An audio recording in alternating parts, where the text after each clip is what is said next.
बिस्मिल्लाहिर्रहमानिर्रहीम। अस्सलाम वालेकुम डियर स्टूडेंट्स, उम्मीद है आप सब खैर वाफियत से होंगे। तो स्टूडेंट्स, आज की वीडियो के अंदर हम मैथमेटिक्स क्लास 8 की न्यू बुक है जो कि गवर्नमेंट ऑफ पाकिस्तान ने पूरे मुल्क पाकिस्तान के अंदर शाया की है को स्टार्ट करने जा रहे हैं, जिसका domain number 1 numbers and operation की सब domain ratio, rate and proportion को हमने स्टार्ट किया हुआ है। इसके अंदर हमने रेशियो को ऑलमोस्ट कम्प्लीट कर लिया। आगे हम रेट की तरफ और प्रोपोर्शन की तरफ हम बढ़ेंगे। तो सबसे पहले हम प्रोपोर्शन को देखें कि प्रोपोर्शन क्या होता है। प्रोपोर्शन दो तरह की होती है, एक डायरेक्ट प्रोपोर्शन होती है, एक इनवर्स प्रोपोर्शन होती है। अब डायरेक्ट प्रोपोर्शन कौन सी होती है, सबसे पहले हम इसकी डेफिनेशन देखेंगे। It is a relation in which increase या फिर decrease one quantity case proportion increase decrease in the other quantity. यानी कि अगर आपके पास एक रिलेशन है जिसके अंदर एक वैल्यू या अगर इंक्रीज़ हो रही है या डिक्रीज़ हो रही है, तो जो दूसरी वैल्यू है वो भी इंक्रीज़ होगी या फिर डिक्रीज़ होगी, तो उसे हम क्या कहेंगे, डायरेक्ट प्रोपोर्शनल। एग्जांपल दी हुई है, if we increase the number of egg then the cost of egg will be increase. यानी कि अगर हमारे पास 5 एग है और उनकी जो प्राइस है वो 10 रुपीज़ है, तो 10 एग हो गए तो उनकी जो प्राइस है वो भी क्या हो जाएगी, 20 हो जाएगी। यानी कि अगर एक चीज़ बढ़ रही है तो दूसरी चीज़ भी बढ़ेगी, अगर एक चीज़ कम हो रही है तो दूसरी चीज़ भी कम होगी, तो इसे हम कहते हैं डायरेक्ट प्रोपोर्शन। इस नेक्स्ट हमारे पास इनवर्स प्रोपोर्शन है। It is a relation in which if one quantity increase या decrease then other quantity decrease या increase is called inverse proportion. इसमें क्या कह रहा है, इसमें कहा जा रहा है कि अगर एक वैल्यू इंक्रीज़ हो रही है तो दूसरी वैल्यू डिक्रीज़ होगी, अगर एक वैल्यू डिक्रीज़ हो रही है तो दूसरी वैल्यू इंक्रीज़ होगी। इससे हम कहते हैं इनवर्स प्रोपोर्शन। एग्जाम्पल दी हुई है, if we increase the speed of car then less time will be required to reach the destination. यानी कि आपकी जो स्पीड है वो है 2 मीटर पर सेकंड आपकी कार की, ठीक है, और टाइम कितना लग रहा है आपको 5 मीटर डिस्टेंस कवर करने में, 4 मीटर। आप अपने स्पीड कर दी हुई है 4, तो टाइम क्या लगेगा 2 मीटर डिस्टेंस कवर करने में, टाइम आपका ऑलमोस्ट कम हो जाएगा। यानी कि अगर एक चीज़ बढ़ रही है तो दूसरी चीज़ क्या हो रही है, कम हो रही है। इसे हम कहते हैं इनवर्स प्रोपोर्शन। तो नेक्स्ट हम अपनी एक्सरसाइज के ऊपर आ जाएंगे। एक्सरसाइज 1.17 क्वेश्चन नंबर 3 को हम स्टार्ट करेंगे। क्वेश्चन नंबर 3 की स्टेटमेंट हमें दी हुई है, if 150 shirts can be stitched on 6 swimming machine in a day. अगर हमारे पास 150 शर्ट है जो कि 6 मशीनें वो उसे स्टिच करती है एक दिन के अंदर। How many machine are required, कितनी मशीनें रिक्वायर्ड होगी to stitch 225 shirt in a day, एक दिन में 225 शर्ट को ठीक करने के लिए, ये आपने बताना है। अगेन एक दफ़ा स्टेटमेंट देखिए, आपके पास 150 शर्ट है और आप उसे 6 मशीनों के अंदर कंप्लीट करते हैं एक दिन में।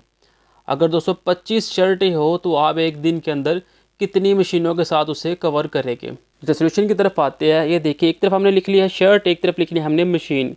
एक तरफ शर्ट थी 150, कितनी मशीनें थी 6, अब शर्ट हो गया 225, कितनी मशीनें लगेगी, यहाँ पे हमने लगा दिया x। तो देखिए एरो जो उनसे है वो आपने समझनी है। अगर आपको एरो की समझ आती है तो ये क्वेश्चन जो उनसे है वो बिल्कुल आसान है। यहाँ पे देखिए 150 शर्टें थी, कितनी मशीनें लग रही है 6, अब कितनी शर्टें हो गया 225, तो मशीनें भी क्या लगेगी, ज़्यादा लगेगी। यानी कि अगर एक चीज़ बढ़ रही है तो यहाँ पे भी चीज़ें बढ़ रही है। यहाँ पे 225 हुए है तो यहाँ पे जो आंसर आएगा, जो मशीनें होगी वो भी ज़्यादा लगेगी। तो ये हमारे पास होता है डायरेक्ट रिलेशन, डायरेक्ट प्रोपोर्शन। तो इसके लिए हम एरो अपवर्ड इस्तेमाल करते हैं। नेक्स्ट हमने लिख लिया रेशियो ऑफ शर्ट और रेशियो ऑफ मशीन। शर्ट की रेशियो क्या है 15 रेशियो 225, प्रोपोर्शन का साइन लगा दिया, और मशीन की रेशियो है 6 रेशियो x। नेक्स्ट हमारे पास आ गया प्रोडक्ट ऑफ मीन और प्रोडक्ट ऑफ एक्सट्रीम। यानी कि पहली और लास्ट वाली हमारे पास होती है प्रोडक्ट ऑफ एक्सट्रीम, और सेकंड वाली और थर्ड वाली होती है मीन। तो देखिए हमने 150 को मल्टीप्लाई करवाया x के साथ, 150 मल्टीप्लाई x, और 225 को मल्टीप्लाई करवा रहे हैं हम 6 के साथ, 225 मल्टीप्लाई 6। जब हम 225 को 6 से मल्टीप्लाई करवाएंगे आंसर आ जाएगा 1350, और 150 जो उनसे वो x से मल्टीप्लाई हो जाएगा 150x। अब 150x से मल्टीप्लाई हो रहा है, इस तरफ आके वो हो जाएगा डिवाइड, हमारे पास x आ जाएगा 9। यानी कि 9 मशीनें जो उनसे है वो दरकार होगी 225 शर्ट्स को एक दिन के अंदर स्टिच करने में। जो नेक्स्ट क्वेश्चन नंबर 4 है, if the price of 12 egg is ₹180। अगर हमारे पास 12 अंडों की कीमत 180 रुपये है, how many egg can be bought in 270। तो हम 270 रुपये में कितने अंडे खरीद सकते हैं, ये आपने बताना है। ये तो हमारे पास क्वेश्चन नंबर 4 में देखिए एग थे और रुपीज़ थे। कितने अंडे हैं? 12 अंडे हैं 180 रुपये के। और 270 रुपये के कितने अंडे हो गए ये हमने बताना है। जब देखिए 12 अंडों की कीमत 180 रुपये है तो 270 रुपये में अंडे कितने आएंगे? ज़्यादा ही आएंगे ना 12 से। तो ये भी क्या हो जाएगी? Direct relation. Ratio of egg, ratio of rupees. Egg क्या है? 12 और एक्स, 12 रेशियो एक्स, प्रपोर्शन का sign 180 ratio 270। Product of extreme और प्रोडक्ट ऑफ मीन। मीन में हमारे पास आ जाएगा 180 मल्टीप्लाई एक्स, 180 मल्टीप्लाई एक्स, और एक्सट्रीम में आ जाएगा 12 मल्टीप्लाई 270। जब हम 12 को 270 से मल्टीप्लाई करवाएंगे आंसर आ जाएगा 3240। अब 180 एक्स से मल्टीप्लाई हो रहा है, इस तरफ आके क्या हो जाएगा? डिवाइड हो जाएगा, तो एक्स हमारे पास आ जाएगा 18, यानी कि 18 एग्स मिलेंगे 270 रुपीज़ में। नेक्स्ट क्वेश्चन नंबर 5 है, if 3 labours dig 800 centimetre earth in 3 hours. अगर 30 मजदूर जो उनसे वो 800 सेंटीमीटर क्यूब अर्थ के ऊपर काम खुदाई करते हैं 3 घंटों में, how many labours will be required to dig the same earth in 2 hour. कितने मजदूर होंगे जो कि 2 घंटों के अंदर काम करेंगे? क्वेश्चन नंबर 5 को हम सिंप्लीफाई करते हैं। नेक्स्ट हमारे पास आ जाएगा क्वेश्चन नंबर 5। एक तरफ हमने बनाया हुआ है लेबर, एक तरफ हमने लिखा हुआ है आवर। यहाँ पे 30 मजदूर थे, 3 घंटे काम करते हैं। अब 2 घंटे काम करेगा तो मजदूर क्या हो जाएगा? ज़्यादा हो जाएगी। यानी एक चीज़ अगर बढ़ रही है दूसरी चीज़ क्या हो रही है? कम हो रही है। अगर यहाँ पे कम हो रही है तो यहाँ पे वो बढ़ रही है। ये हमारे पास आ जाता है इन्वर्स रिलेशन। एक्स रेशियो है 30, प्रपोर्शन 3 रेशियो है 2। प्रोडक्ट ऑफ एक्सट्रीम और प्रोडक्ट ऑफ मीन।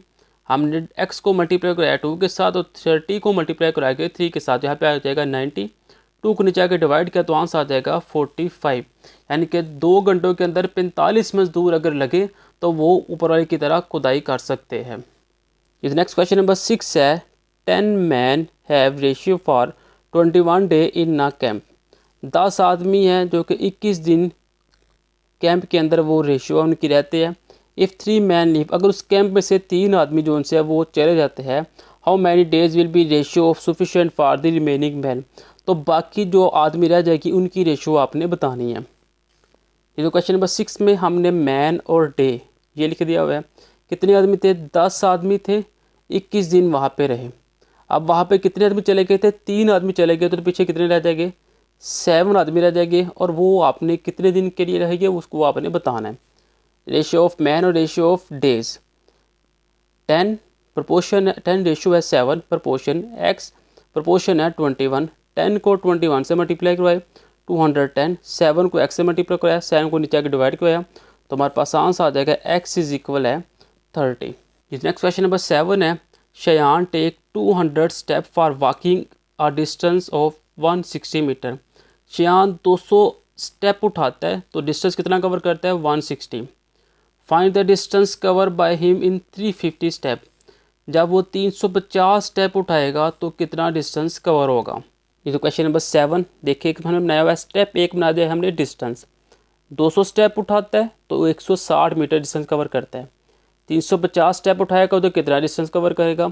देखिए इन्वर्स रिलेशन लग रहा है। यहाँ पे एक चीज़ बढ़ रही है तो यहाँ पे चीज़ कम हो रही है। अगर यहाँ से बढ़ रही है तो यहाँ पे क्या बढ़ेगी? चीज़ बढ़ेगी। रेशियो ऑफ स्टेप और रेशियो ऑफ डिस्टेंस आ जाएगा। यहाँ पे 350 रेशियो 200, प्रपोर्शन आ जाएगा x ratio 160। Product of mean और प्रोडक्ट ऑफ एक्सट्रीम आ जाएगा। जब आप 350 को मल्टीप्लाई कराएंगे 160 के साथ हमारे पास आंसर आ जाएगा। और फिर हम 200 को x से मल्टीप्लाई करवाएंगे, फिर हम नीचे डिवाइड करेंगे तो हमारे पास जो x आ जाएगा और जो डिस्टेंस आएगा यानी कि वो होगा 280 मीटर। यानी कि जब वो 350 स्टेप उठाएगा तो वो डिस्टेंस कवर करेगा 280। नेक्स्ट क्वेश्चन नंबर 8 है, in 25 minute a train travel to 20 kilometre. 25 minute तक ट्रेन चलती है तो वो 20 किलोमीटर फासला तय करती है।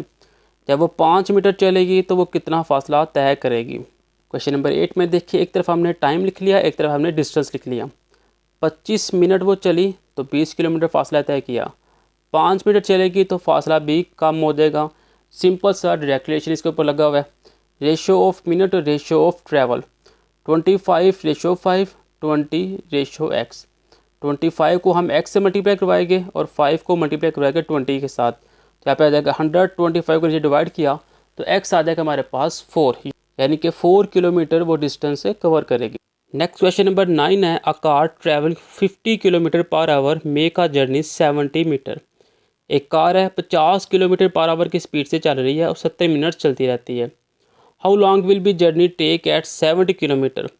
अब वो 70 किलोमीटर जो डिस्टेंस है वो कितने मिनट के अंदर कवर होगा। तो सबसे पहले हमने ट्रैवलिंग और जर्नी लिख दिया। 50 किलोमीटर था तो 70 मिनट लगे। अब 70 किलोमीटर पर आवर में जाएगी तो कितना टाइम लगेगा।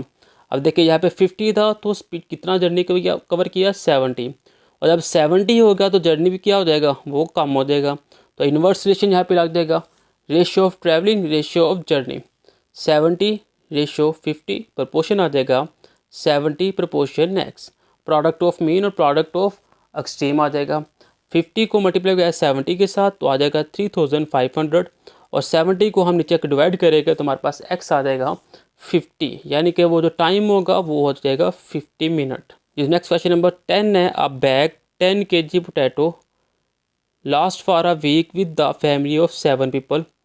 एक 10 kg पोटैटो का एक थैला है जो कि एक हफ्ता चलता है और 7 लोग जो उनसे है वो उसे इस्तेमाल करते हैं। अज्यूम करना है all eat the some same amount, how will be potatoes last if the only 2 in the family. अगर वहाँ पे सिर्फ 2 फैमिली हो, पर्सन 2 हो, तो आपने बताना है कि वो कितने वीक जो सा वो पोटैटोज़ का वो जो थैला है वो चलेगा। देखिए एक तरफ आ जाएगा वीक, एक तरफ आपने लिख दिया पर्सन।